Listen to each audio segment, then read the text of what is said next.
আসসালামু আলাইকুম প্রিয় দর্শক, আমিরুল মোমিনিন মানিক আপনাদের প্রত্যেককে আমন্ত্রণ জানাচ্ছি চেঞ্জ টিভির লাইভ পর্যালোচনায়। প্রিয় দর্শক, আজ 12ই মে 2026। আমাদের আজকের বিষয় হচ্ছে ইসরায়েলের ভূখণ্ড স্বাধীন করে নয়া ইসলামী রাষ্ট্রের প্ল্যান। আপনাদের কোনো প্রশ্ন বা মতামত থাকলে আপনারা অবশ্যই কমেন্ট বক্সে গিয়ে লিখুন। হিজবুল্লাহ প্রধান হাসান নাসরুল্লাহ শহীদ হবার পর ইসরায়েল এবং মার্কিন যুক্তরাষ্ট্র ভেবেছিল যে তাদের কোমর ভেঙে গেছে বা তাদের শক্তিমত্তা গুড়িয়ে দেয়া গেছে, কিন্তু না। নতুন হিজবুল্লাহ প্রধান নাইম কাশেম ইতোমধ্যে তার নেতৃত্বের সক্ষমতা দেখিয়েছেন। গত মার্চ মাসের ঘটনা, ইসরায়েলের উত্তরাংশের শোমনা নামের একটি অঞ্চলের বিরাট অংশ দখল করে নিয়েছিল হিজবুল্লাহ। হিজবুল্লাহর সাঁড়াশি আক্রমণে, মুহুর্মুহ ড্রোন হামলায় সেখান থেকে ইসরায়েলি বাহিনীর সদস্যরা পালিয়ে গিয়েছিল দ্রুততম সময়ের মধ্যে। বেশ কজন আহত হয়েছিল। দীর্ঘ প্রায় 72 ঘন্টা এই অঞ্চলটি দখলে রেখে পরবর্তী সময়ে কৌশলগত কারণে স্থান ত্যাগ করে চলে আসে হিজবুল্লাহ। ফলে অনেকে এখন বিশ্লেষণ করছেন যে হিজবুল্লাহ কি এবার ইসরায়েলকে স্বাধীন করে নতুন ইসলামী রাষ্ট্র প্রতিষ্ঠা করবে? প্রিয় দর্শক, এই বিষয়ের উপর আলোচনা আজকের। আপনাদের মতামত আমরা নিশ্চয়ই জানতে চাই। সাম্প্রতিক সময়ের উদাহরণ যদি সামনে রাখি, ধরুন গত 7 দিনের যুদ্ধ পরিস্থিতি হিজবুল্লাহ এবং লেবাননের। ইসরায়েল এবং লেবাননের মধ্যে যে যুদ্ধ চলছে, গত 7 দিনের এই পর্যালোচনা সামনে রাখলে স্পষ্টই বোঝা যাচ্ছে যে লেবাননের পক্ষ হয়ে যুদ্ধ করা স্বাধীনতাকামী হিজবুল্লাহ পুরোদমে এগিয়ে আছে। তাদের ড্রোন হামলা, ক্ষেপণাস্ত্র হামলা এবং হিট অ্যান্ড রান পদ্ধতিতে যে অপারেশনগুলো হচ্ছে, সেগুলোতে প্রায় বিধ্বস্ত অবস্থায় আছে আইডিএফ। তো এইরকম একটা পরিস্থিতিতে নতুন করে হিজবুল্লাহকে নিয়ে আতঙ্ক ঘিরে ধরেছে ইসরায়েলের সেনাবাহিনীর মধ্যে। প্রিয় দর্শক, আজকে আমি সেই খবর নিয়ে হাজির হয়েছি, কিভাবে হিজবুল্লাহ তার প্রভাবকে বৃদ্ধি করে ইসরায়েলকে স্বাধীন করতে চায় এবং ইসরায়েলের ভূখণ্ডে তাদের পতাকাকে উড্ডীন করতে চায়। ওই যে শোমনা নামের অঞ্চলটি তারা দখলে নিয়েছিল, সেখানে তাদের পতাকাও উড্ডীন করেছিল। তো আগামী দিনে হয়তো তাদের প্রভাব আমরা বিস্তৃতভাবে দেখতে পাবো মধ্যপ্রাচ্যে। আপনারা নিশ্চয়ই জানেন যে 90 দিনের যে যুদ্ধ চলেছে, সেই যুদ্ধে হিজবুল্লাহ ইরানের পক্ষে গুরুত্বপূর্ণ ভূমিকা পালন করেছে। এটা নিশ্চয়ই আপনারা জানেন। তো এখন হিজবুল্লাহর অবস্থান আরো দৃঢ় থেকে দৃঢ়তর হচ্ছে। প্রিয় দর্শক, আমি সেই প্রসঙ্গেই আপনাদের সামনে কিছু তথ্য উপস্থাপন করছি। হিজবুল্লাহর ছোড়া ফার্স্ট পারসন ভিউ বা এফপিভি ড্রোন মোকাবেলায় হিমশিম খাচ্ছে ইসরায়েলের সামরিক বাহিনী। লেবাননের এই সশস্ত্র গোষ্ঠীটি ড্রোনগুলোতে বিশেষ ফাইবার অপটিক তার ব্যবহার করছে, যার মাধ্যমে এগুলোকে সরাসরি নিয়ন্ত্রণ করা যায় এবং ইসরায়েলের জ্যামিং ডিভাইস ফাঁকি দেওয়া সম্ভব হয়। গত রোববার, মানে গতকালকের ঘটনা, উত্তর সীমান্তে একটি আয়রন ডোম ব্যাটারিতে এফপিভি ড্রোন হামলার ভিডিও প্রকাশ করেছে হিজবুল্লাহ। জেরুজালেমের পোস্টে আরো বলা হয়েছে যে গত সপ্তাহে দক্ষিণ লেবানন সফরের সময় ইসরায়েলি কর্মকর্তারা ড্রোন শনাক্ত ও ভূপাতিত করার জন্য নতুন কিছু পরীক্ষামূলক কর্মসূচির কথা বললেও সামরিক বাহিনী এখনো পরিস্থিতির সঙ্গে খাপ খাইয়ে নিতে পারেনি। এই ড্রোনগুলো এমন নতুন পর্যায়ের ড্রোন যেগুলোর কারণে আসলে খুব একটা সুবিধাজনক পরিস্থিতিও তৈরি করতে পারছে না ইসরায়েলি বাহিনী। আপনারা দেখতে পাচ্ছেন ড্রোনটি। গত মাসে ইসরায়েলি দৈনিক ওয়াইনেটের এক প্রতিবেদনে বলা হয়েছে যে লেবাননের তেইবেহ শহরের আকাশে ইসরায়েলের বিলিয়ন বিলিয়ন ডলারের প্রতিরক্ষা ব্যবস্থা একটি সাধারণ তারের কুণ্ডলীর কাছে অকেজো হয়ে পড়ছে। একটি ড্রোন হামলায় আহত সৈন্যদের উদ্ধার করতে যখন ইসরায়েলি উদ্ধারকারী হেলিকপ্টারটি দ্রুত সেখানে পৌঁছায়, তখন আরেকটি ড্রোন তাদের দিকে ধেয়ে আসে। তাদের ইলেকট্রনিক প্রতিরোধ ব্যবস্থা কাজ না করায় মাটিতে থাকা সৈন্যরা আকাশের দিকে রাইফেল তাক করে গুলি ছুটতে বাধ্য হয় এবং ড্রোনটি মাত্র কয়েক মিটার দূরে বিস্ফোরিত হয়। তীব্রতর হতে থাকা লড়াইয়ে এই গোলযোগপূর্ণ পরিস্থিতিতে এক নতুন ও বিপজ্জনক বাস্তবতাকে তুলে ধরেছে।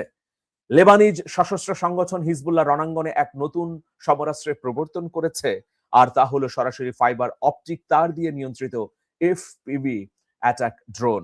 এখন পর্যন্ত এই ড্রোন বিশ্বের কোনো রাষ্ট্র ব্যবহার করেনি। এই নতুন প্রযুক্তির ড্রোন যেমন আকাশ প্রতিরক্ষা ব্যবস্থাকে ফাঁকি দিচ্ছে, একইভাবে এটার দাম কম, একইভাবে শত্রুর সুনির্দিষ্ট লক্ষ্যবস্তুতে আঘাত হানতে পারছে।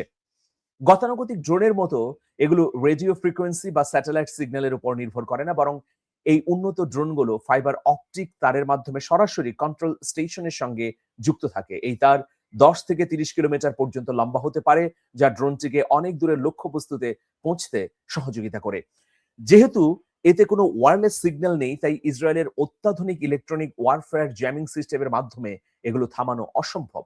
এছাড়া ড্রোনগুলো হালকা ওজনের ফাইবার গ্লাস দিয়ে তৈরি হওয়ায় এগুলো থেকে প্রায় কোনো তাপীয় বা রাডার সিগন্যাল বের হয় না। প্রিয় দর্শক, এই ড্রোন নিয়ে আলোচনার পরেই আমি দেখাবো যে কিভাবে ইসরায়েলের উপর আধিপত্য তৈরি করেছে হিজবুল্লাহ। সামরিক বিশ্লেষক হাসান জুনি উল্লেখ করেন যে এই প্রযুক্তির কারণে প্রচলিত আর্লি ওয়ার্নিং বা আগাম সতর্কতা ব্যবস্থাগুলো অকেজো হয়ে পড়েছে। এমনকি ড্রোনগুলো ইসরায়েলি মিরকাভা ট্যাঙ্কে থাকা ট্রফি অ্যাক্টিভ প্রোটেকশন সিস্টেমকেও ফাঁকি দিতে সক্ষম হয়েছে। প্রিয় দর্শক, ফাইবার অপটিক তারের মাধ্যমে আসা উচ্চমানের ভিডিও এবং হাই রেজুলেশন ক্যামেরার সাহায্যে হিজবুল্লাহ অপারেটররা ড্রোনগুলোকে ম্যানুয়ালি নিয়ন্ত্রণ করে ট্যাঙ্কের টারেট বা ট্যাঙ্কের মতো সুনির্দিষ্ট দুর্বল জায়গাগুলোতে আঘাত হানতে পারে। আমরা হিজবুল্লাহর দেখানো একটি ভিডিওতে দেখলাম যে এই ড্রোনটি সরাসরি আকাশ প্রতিরক্ষা ব্যবস্থার নিয়ন্ত্রণকারী ব্যাটারিতে আঘাত হানছে, ফলে আকাশ প্রতিরক্ষা ব্যবস্থার একটা বিশাল অংশ তাৎক্ষণিকভাবে নষ্ট হয়ে যাচ্ছে। তো প্রিয় দর্শক, আমরা এটাই বলতে চাচ্ছি যে গত কয়েক মাস ধরে হিজবুল্লাহ যে অপারেশনগুলো করছে, এই অপারেশনগুলো খুবই লক্ষ্যভেদী হচ্ছে। অপারেশনগুলোর মাধ্যমে একের পর এক সাফল্য পাচ্ছে সংগঠনটি। তো এই সাফল্য নিশ্চয়ই আশাবাদী করে তুলেছে হিজবুল্লাহকে। তো হিজবুল্লাহ ইসরায়েলকে পর্যদস্ত করবার জন্য আরো বেশ কিছু পরিকল্পনা গ্রহণ করেছে। সেই পরিকল্পনাগুলো হচ্ছে যে প্রথমত ফরাসি আক্রমণের মধ্য দিয়ে ইসরায়েলের প্রতিরক্ষা ব্যবস্থাকে দুর্বল করে দেয়া। আপনারা জানেন যে উত্তর, দক্ষিণ, পশ্চিম এই ৩টি দিককে টার্গেট করেছে হিজবুল্লাহ। এই ৩ দিক থেকেই কিন্তু হিজবুল্লাহ আক্রমণ করছে। লেবাননের দিক থেকে করছে, আবার জর্ডানের একটি অংশেও গুপ্তভাবে হিজবুল্লাহর বাহিনী আছে, ফলে সেখান থেকেও আক্রমণ হচ্ছে। আমরা যদি ইরাকের কথা বলি, ইরাকেও কিন্তু ইরানের প্রক্সি অ্যালাই আছে, ইরাকি রেজিস্ট্যান্স গ্রুপ। তাহলে সেখান থেকেও যদি আক্রমণ হয়, ইসরায়েলের চতুর্দিকে এই আক্রমণ যদি শানিত হয়, তাহলে তারা অবশ্যই সুবিধাজনক অবস্থানে যেতে পারবে না বা প্রতিরোধ গড়ে তুলতে পারবে না। তো এরকম পরিস্থিতির মধ্যে হিজবুল্লাহ চিন্তা করছে যে তারা কোনো যুদ্ধবিরতিতে যাবে না। ইতোমধ্যে তারা স্পষ্টভাবেই বলেছে, হিজবুল্লাহ প্রধান নাইম কাশিমি তিনি বলেছেন যে এর আগে যুদ্ধবিরতি লঙ্ঘন করেছে ইসরায়েল, সুতরাং নতুন করে আমরা আর যুদ্ধবিরতিতে যেতে চাই না, প্রতিরোধ করে যেতে চাই। কারণ গত কয়েক মাসের প্রতিরোধে হিজবুল্লাহ অনেকখানি এগিয়ে আছে, ফলে তাদের সাহসিকতা, তাদের আত্মবিশ্বাস অনেকটাই বেড়ে গেছে। তারা মনে করছে যে এখনই ইসরায়েলকে পুরোপুরি স্বাধীন না করতে পারলেও ইসরায়েলের উত্তর, পূর্ব, দক্ষিণ, পশ্চিম সীমান্তবর্তী অঞ্চলগুলোকে তারা নিয়ন্ত্রণ করতে পারবে। তারই কিন্তু একটা নমুনা আমরা গত মার্চ মাসে দেখলাম যে শ্রমনা নামে একটা অঞ্চল তারা দখলে নিয়েছে। তো এটা হচ্ছে একটা গুরুত্বপূর্ণ কারণ। আর আরেকটি কারণ হচ্ছে যে ইরানের সরাসরি পৃষ্ঠপোষকতা। এই ৪০ দিনের যুদ্ধের মধ্যে নানাভাবেই কিন্তু ইরানের প্রযুক্তি পেয়েছে হিজবুল্লাহ, ফলে তারা আরো শক্তিশালী হয়ে উঠেছে। অন্যদিকে আরেকটি গুরুত্বপূর্ণ কারণ রয়েছে। এবারই প্রথম লেবাননে হামলার ন্যক্কারজনক অবস্থার পরিপ্রেক্ষিতে ফ্রান্স এবং স্পেন তুমুল প্রতিবাদ করেছে। স্পেন তো সরাসরি ইসরায়েলকে হুঙ্কার দিয়েছে। তারা বলেছে যে আমাদের সঙ্গে দীর্ঘদিনের ভালো সম্পর্ক রয়েছে লেবাননের।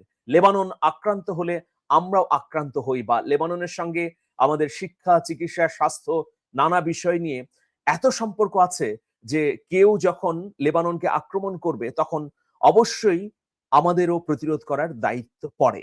তো সুতরাং আমরা দেখতে পেলাম যে ফ্রান্সেরও বেশ কিছু প্রযুক্তি হিজবুল্লাহর কাছে পৌঁছে গেছে। পাশাপাশি লেবাননের যে সেনাবাহিনী আছে তারাও ফ্রান্সের বেশ কিছু সামরিক প্রযুক্তি পেয়েছে, যেমন যুদ্ধক্ষেত্রে তড়িৎ গতিতে হামলা করে দ্রুত স্থান ত্যাগের জন্য যে গাড়িগুলো প্রয়োজন, কুইক ভেহিকেল, সেগুলো স্পেনের কাছ থেকে এবং ফ্রান্সের কাছ থেকে সংগ্রহ করেছে লেবাননের সেনাবাহিনী। তো দেখুন, ইসরায়েল হিজবুল্লাহকে দমন করতে গিয়ে লেবাননের সাধারণ মানুষের জনপদগুলোর উপর হামলা করেছে, একের পর এক ব্রিজ ভেঙে দিচ্ছে, একের পর এক নারী পুরুষ বৃদ্ধ সাধারণ মানুষ যাদের সঙ্গে হিজবুল্লাহর কোনো সম্পৃক্ততা নেই, যাদের সঙ্গে রাজনীতির কোনো সম্পৃক্ততা নেই, তাদেরকে হত্যা করছে। ফলে এই যুদ্ধে একদিকে যেমন হিজবুল্লাহ জড়িয়ে গেছে, আর বাধ্য হয়েই লেবাননের সেনাবাহিনীকে জড়িয়ে যেতে হচ্ছে বা তাদেরও যুদ্ধ করতে হচ্ছে। ফলে এই তথ্যটিও আমরা পেয়েছি যে লেবাননের সেনাবাহিনী এবং হিজবুল্লাহর মধ্যে ইতোমধ্যে একটি যোগসূত্র স্থাপন হয়েছে। যুদ্ধক্ষেত্রে সমন্বয়ের জন্য যা যা করা প্রয়োজন তাই তারা পরোক্ষভাবে করছে। ফলে খুব অল্প সময়ের মধ্যেই ইসরায়েলের শক্তিমত্তার অনেকখানি ধ্বংস করতে পারবে হিজবুল্লাহ, এমনই আসলে প্রত্যাশা করা হচ্ছে। তো প্রিয় দর্শক, আমরা এরকম একটা অবস্থায় এটা নিশ্চিত করেই বলতে পারি যে হিজবুল্লাহ সুবিধাজনক অবস্থানে আছে বলেই তারা আর যুদ্ধবিরতিতে যেতে চায় না, বরং তারা সামনের দিনে লড়াই করে সাফল্য অর্জন করতে চায়। তো প্রিয় দর্শক, আজকের যে শিরোনাম, যে ইসরায়েলের ভূখণ্ড স্বাধীন করে নয়া ইসলামী রাষ্ট্রের প্ল্যান, এটা কি আসলে সম্ভব? আমি বাস্তবসম্মত আলোচনা করতে চাই। দেখুন, সামনের দিনে ইসরায়েল বহুমুখী যুদ্ধের ফ্রন্ট খুলে দিতে বাধ্য হবে, কারণ ইসরায়েল এখন তুরস্কের সঙ্গে যুদ্ধ করতে চাচ্ছে, পরবর্তীতে তারা পাকিস্তানের সঙ্গেও যুদ্ধে জড়াতে পারে। ফলে একটা দীর্ঘমেয়াদী যুদ্ধের পরিস্থিতি কিন্তু তারা তৈরি করবে। এই যুদ্ধের মধ্যে যদি প্রক্সি অ্যালাই বা প্রতিরোধকামী সংগঠনগুলো হামাস, হিজবুল্লাহ, আল আশতার গ্রুপ, এরপর ইয়েমেনের হুথি বাহিনী সবাই সম্মিলিতভাবে যদি প্রতিরোধ গড়ে তোলে, তাহলে তাদেরকে নাস্তানাবুদ করা যাবে, এটা নিশ্চিতভাবে বলা যায়। ওয়াশিংটনের একটি গণমাধ্যমের প্রতিবেদনে বলা হচ্ছে যে হিজবুল্লাহ যে অপ্রতিরোধ গতিতে এগুচ্ছে, তাতে মনে হচ্ছে এবার আর শেষ রক্ষাটি হবে না ইসরায়েলের। একথা বুঝতে পেরেই ইসরায়েলের প্রধানমন্ত্রী নেতানিয়াহু সাম্প্রতিক সময়ে দুদিন আগে এক সাক্ষাৎকারে বলেছেন যে তিনি আসলে সাম্প্রতিক লেবাননের শক্তিমত্তা দেখে বিস্মিত হয়েছেন। ইসরায়েলের আক্রমণের পরিপ্রেক্ষিতে লেবাননের সেনাবাহিনী এবং হিজবুল্লাহ যেভাবে প্রতিরোধ গড়ে তুলছে, সেটা তিনি আগে কল্পনা করতে পারেননি। এটা কিন্তু নেতানিয়াহুর ভাষ্য, তিনি বলছেন। তো ফলে ইসরায়েলের ভেতরেও মুসলিমরা আছেন। আপনারা জানেন যে 15 থেকে 20% মুসলিমের বসবাস। আরব বিশ্বের বিভিন্ন রাষ্ট্রে ছড়িয়ে ছিটিয়ে থাকা বা দীর্ঘদিন ধরে এই ইসরায়েলের দখল করা ভূখণ্ডেই থাকা মুসলিমরা ইসরায়েলের নাগরিকত্ব পেয়েছেন। তো 15 থেকে 20% মুসলিম এখন ইসরায়েলে আছে। এখন এদিক থেকে মানে লেবানন থেকে যদি হিজবুল্লাহ এগিয়ে আসতে পারে, জর্ডান থেকেও যদি হিজবুল্লাহর নতুন ফ্রন্ট প্রতিরোধ গড়ে তুলতে পারে, ইরাক থেকে ইরান তো সহযোগিতা করবেই। ফলে অদূর ভবিষ্যতে যদি ইসরায়েলের একটা উল্লেখযোগ্য অংশ স্বাধীন করে হিজবুল্লাহ, তাতে অবাক হওয়ার কিছু থাকবে না। আর সেখানে যদি তাদের ইসলামী পতাকা উড্ডীন হয়, তাতেও আসলে খুব বেশি বিস্মিত হওয়ার কারণ নেই, কারণ পরিস্থিতি যা তা কিন্তু সেদিকেই ইঙ্গিত করছে। দর্শক, আজ এ পর্যন্তই। সবাই ভালো থাকবেন, শুভেচ্ছা নিরন্তর। আল্লাহ হাফেজ।